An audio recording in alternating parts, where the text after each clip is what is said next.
ಸಮಸ್ಯೆ ವಿಚಾರ ಆದ್ರೆ ಬಿಜೆಪಿ ಅವರು ತೇಜಸ್ವಿ ಸೂರ್ಯ ತರ್ಕಬದ್ಧವಲ್ಲದ ಯೋಜನೆ ಹಣ ಪೋಲು ಅನ್ನುವಂತಹ ಆಕ್ಷೇಪ ಮಾಡ್ತಾರೆ. ಮಾನ್ಯ ಸಂಸದರಾದಂತ ತೇಜಸ್ವಿ ಸೂರ್ಯ ಅವರು ತುಮಕೂರಿಗೆ ಮೆಟ್ರೋ ತಗೊಂಡು ಹೋಗೋದ್ರ ಬಗ್ಗೆ ಅವರು ಒಂದಿಷ್ಟು ಆತಂಕವನ್ನು ವ್ಯಕ್ತಪಡಿಸಿದ್ದಾರೆ. ಬಹುಶಃ ಅವರಿಗೆ ಅನೇಕ ವಿಚಾರಗಳು ಅವರ ಗಮನದಲ್ಲಿ ಇಲ್ಲ ಅಂತ ಅನ್ಕೊಳ್ತೀನಿ. ಪ್ರತಿನಿತ್ಯ ಸಾವಿರಾರು ಜನ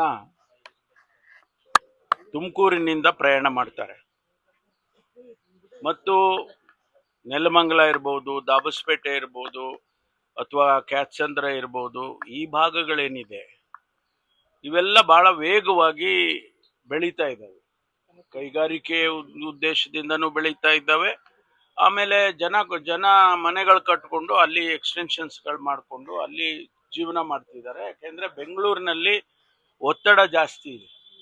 ನೀರಿಗೆ ಕಷ್ಟ, ಕರೆಂಟಿಗೆ ಕಷ್ಟ, ಓಡಾಡೋದಕ್ಕೆ ಟ್ರಾಫಿಕ್ ಕಷ್ಟ, ಇದೆಲ್ಲ ನೋಡಿಕೊಂಡು ಅವರೆಲ್ಲ ಅಲ್ಲೆಲ್ಲ ಜೀವನ ಮಾಡ್ತಾರೆ. ಅದಕ್ಕೆ ನಾವು ಏನು ಯೋಚನೆ ಮಾಡಿದ್ವು, ತುಮಕೂರಿನಲ್ಲಿ ಈಗಾಗಲೇ ಏಷ್ಯಾದಲ್ಲೇ ಹೈಯೆಸ್ಟ್ ಇಂಡಸ್ಟ್ರಿಯಲ್ ಹಬ್ ದೊಡ್ಡದಾಗಿ ಒಂದು 20,000 ಎಕರೆ ಭೂಮಿಯಲ್ಲಿ ಮಾಡಿದ್ದಾರೆ, ನಡೀತಾ ಇದೆ.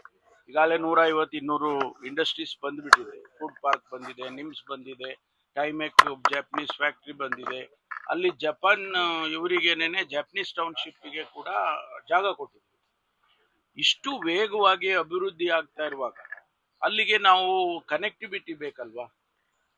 ಒಂದಲ್ಲ ಎರಡಲ್ಲ, ರಸ್ತೆ ಇರ್ಬೋದು, ಮೆಟ್ರೋ ಇರ್ಬೋದು, ಇನ್ನೊಂದು ರೈಲ್ ಇರ್ಬೋದು, ಇದೆಲ್ಲ ಕನೆಕ್ಟಿವಿಟಿ ಇದ್ರೆ